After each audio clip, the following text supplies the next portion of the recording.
আসসালামু আলাইকুম, welcome to রব্লগের আরো একটা ভিডিওতে আপনাকে ব্যাকেরই স্বাগতম। আজকে গেতাছি ধান খেত নিরাবার নিগে। আব্বা কইছে যে আজকে যদি খেতে না যাস তাহলে তোর ভাত বন্ধ। কয়েকদিন আগে ধান বুনছি, এর ভিতরে এই ধান খেতে মেলা ঘাস হয়ে গেছে গা। খেতটা নিরাইয়ে সারটা দিয়ে দিলেই খেতের চেহারাটা ঘুরে যাবো গা। তাই বাধ্য হয়ে এই খেতে যান লাগতেছে। ধান খেতে যাওয়া শুম আমগো পথে আরেকটা খেত আছে, তো ভাবলাম যে ক্ষেতটা একটু দেখেই যাই। তো খেতে ঢুকলাম, খেতে ঢুকে যে অবস্থা দেখলাম, দেখে তো পুরাই মাথায় হাত। এই ক্ষেতের মধ্যে কয়টা মূলা বুনছিলাম, কয়টা কফি বুনছি, কয়টা টমাটোমের চারা বুনছি, এর ভিতরে কয়টা পায়রাও বুনছি। আসলে ক্ষেতটা বাড়ির থেকে একটু দূরে হওয়ায় ঠিক মতো পরিচর্যা করা হারি নাই, পানি দেওয়ার দরকার আছে, পানি পুনি দিবার পারি নাই, এর নিগে ফলন বেশি ভালো হয় নাই। তো এই যে মূলাটা টান্দা তুললাম, তুলে যখনই কামড় দিছি ভিতরে ফুকা হয়ে গেছে গা, মানে বুই রয়ে গেছে গা। তারপরে গেলাম দৈনাহাজার বগলে যাই, দেখি দৈনা হজম মরে গেছে গা, মানে খাওয়ার উপযোগী নাই। আইলাম পাতাকপির বগলে, আয়নে দেখি পাতাকপির পাতাগুলা ব্যাগ মরে গেছে গা, তাই হিন্নাও সাফ করে দিলাম। বাগুন গাছের মিশাইয়া দেখি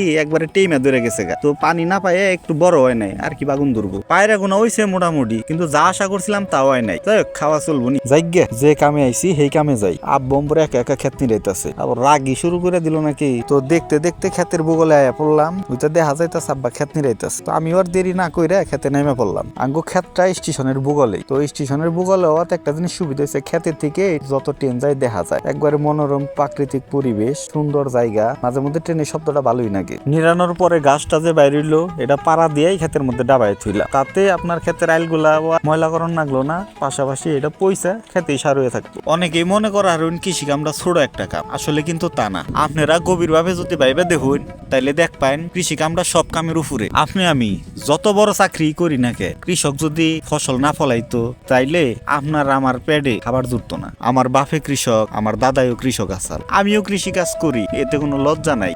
আসলে লজ্জা হইতেছে অলসতায়। আমি অন্য একটা কাজও করি, অন্য কাজের পাশাপাশি যতটুকু সময় পাই বাপের সময় দেই, বাপের কাজ কাম একটু সাহায্য করি। পুরা ভিডিওটা দেখার নিকে আপনাকে ব্যাকেরই ধন্যবাদ। আজকের মতো ব্লগ ভিডিও এনেই শেষ, আবার আপনি কোনোকে দেখা হবো নতুন কোনো ভিডিও নিয়ে। ততক্ষণ পর্যন্ত ব্যাকি ভালো থাকবে, আর যদি ভিডিওটা ভালো লাগে তাহলে লাইক, কমেন্ট, শেয়ার, সাবস্ক্রাইব করবেন। আল্লাহ হাফেজ।